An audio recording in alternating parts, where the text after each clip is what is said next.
Acabou! O Congresso Nacional acaba de explodir. Centenas de deputados e senadores dos mais diferentes partidos, inclusive de esquerda, acabam de decretar o impeachment do Lula durante um discurso histórico lá em Brasília. E aproveitando desta grande oportunidade, o presidente Jair Bolsonaro acaba de revelar ao vivo, enfim, os bastidores de todos os acordos realizados com o presidente do Senado, Davi Alcolumbre, e com o novo presidente da Câmara dos Deputados, Hugo Mota, dizendo que a anistia dos presos no dia 8 de janeiro está em pauta, inclusive a sua elegibilidade, ou seja, Jair Bolsonaro está pronto para voltar a ser presidente mais uma vez do nosso país. E é claro que tem muita gente chorando por aí, como é o caso da militante de esquerda travestida de jornalista Daniela Lima, que com essas notícias passou mal lá na Globo. Agora, olha só como que tá Brasília.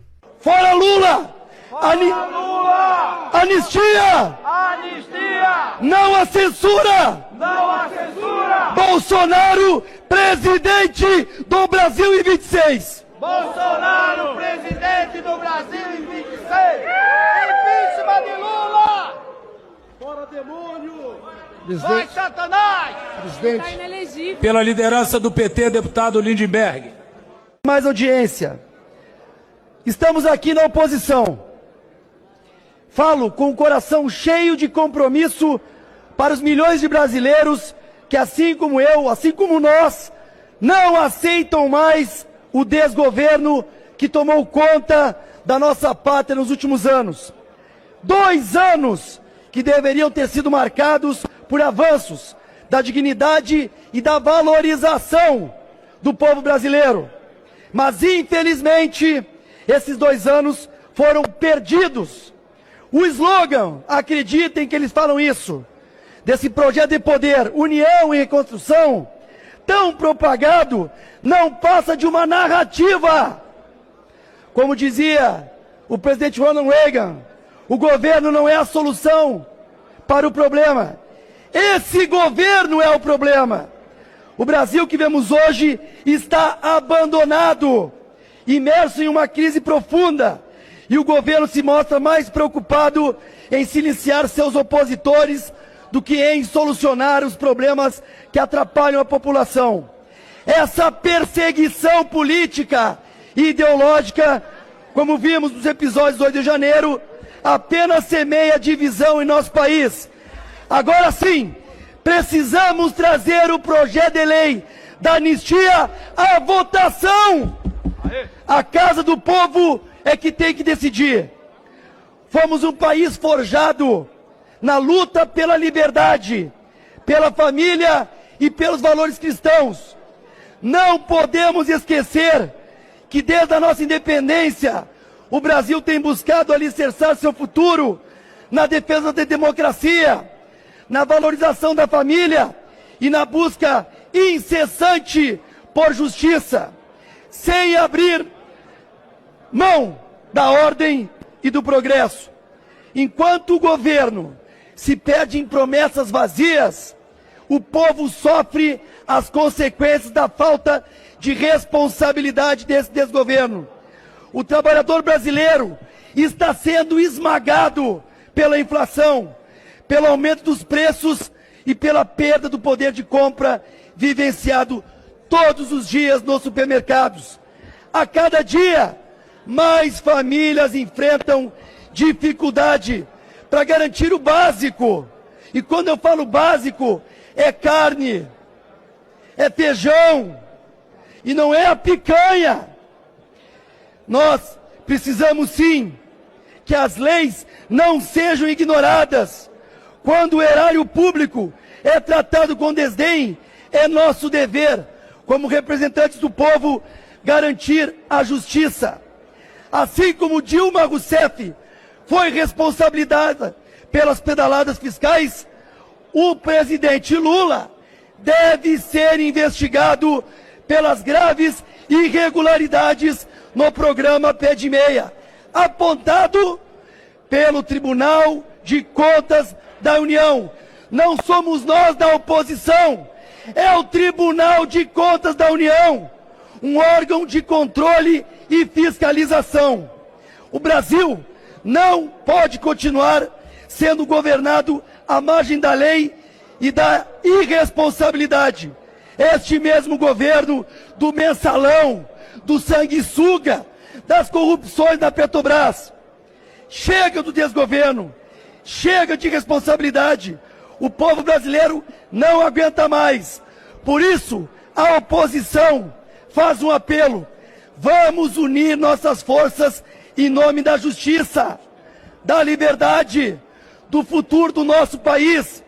O impeachment de Lula é uma medida necessária, não apenas pela incompetência evidente, mas pela proteção da nossa nação contra aqueles que querem nos arrastar para o abismo. Estamos com o povo brasileiro, pela liberdade dos presos do 8 de janeiro, pela liberdade de expressão, pela dignidade do povo brasileiro, que honra a história e seus valores cristãos. Eu digo à nação, estamos juntos, vamos em frente, com coragem, com fé, e a vitória do povo, e não daqueles que querem poder. Sim, me junto a vozes, e nós falamos, fora Lula! Lula! Anistia! Anistia! Não à censura! Não à censura! Bolsonaro, presidente do Brasil em 26! Bolsonaro, presidente do Brasil em 26! Impeachment de Lula! Fora demônio! Vai, Satanás! Tá inelegível. Pela liderança do PT, deputado Lindbergh. Sabendo disso, o presidente Jair Bolsonaro imediatamente entrou ao vivo e resolveu anunciar o seguinte. Bem, vimos há pouco uma declaração do novo presidente da Câmara sobre a anistia. Ele foi bem claro na nossa conversa lá atrás, uma conversa bastante respeitosa, que ele botaria em pauta, sim, qualquer assunto que interessasse a maioria dos líderes. E ele disse também que vai se reunir com líderes, e entenda a maioria, o projeto da anistia será aí pautado lá pela Câmara. O argumento que a gente usa, como ele disse, né, ficou muito bem claro. Não é a minha anistia. Afinal de contas, eu não estou condenado em absolutamente nada. É a anistia 10 pessoas. Dezenas e dezenas de pessoas condenadas a penas absurdas. Como tem dezenas e dezenas também que estão em outros países, foragidos. Tem caso de jovens mães com 2 filhos pequenos, 4, 5 anos, que ela dorme e acorda sem ver seus filhos. Como tem também um foragido, condenado, 17 anos de cadeia, foragido de Ji-Paraná, Rondônia, com 6 filhos pequenos, de 10 anos até um de colo. E nós devemos rever isso aí. É papel da Câmara rever esse assunto. E o Hugo Mota foi muito feliz em dizer que vai procurar, vai conversar com os líderes, em havendo a maioria, esse material entrar na pauta e em votação. É isso que a boa notícia que a gente dá, que os corações, né, cada vez mais falam mais alto. E essa anistia é uma anistia, no meu entender, que mais do que política, é humanitária. Um abraço a todos. Boa noite. Genial! O presidente Jair Bolsonaro deu um lindo checkmate, não somente na imprensa do nosso país, no Xandão, em especial na esquerda brasileira. Até porque tanto Davi Alcolumbre e Hugo Mota seriam eleitos, respectivamente, presidentes do Senado e da Câmara dos Deputados. Se o PL ficasse de fora e insistisse em apoiar um candidato próprio, o PL ficaria sem qualquer espaço na Câmara e no Senado, como por exemplo na composição das mesas, não teria vice-presidência, não teria primeira, segunda, terceira secretaria, não teria um papel importante sendo presidente das comissões. Hoje, a Comissão de Direitos Humanos, que era dominada pela esquerda, hoje, no Senado, tem a presidência da Damares Alves, ex-ministra do presidente Bolsonaro, que a gente conhece e confia aqui. A Comissão de Segurança Pública, que estava na mão de um petista lá no Senado, está na mão do PL, está na mão do Bolsonaro. Aí nós temos outras importantíssimas comissões de dentro da Câmara dos Deputados, que também está na mão do Bolsonaro. Na verdade, está na mão do povo brasileiro. Então o que Bolsonaro fez foi simplesmente espetacular, estratégico, da forma que tinha que ser. E é justamente por causa do sucesso dessa articulação feita por Bolsonaro que a militante de esquerda, travestida de jornalista, Daniela Lima, resolveu chorar. O governo, aparentemente, foi uma estratégia do novo chefe da comunicação do governo Lula, o Sidônio Palmeira, adotar aí os bonés e colocar os bonés na rua. Então, assim, de novo, para mim, fail. Rebaixa o debate político, cai numa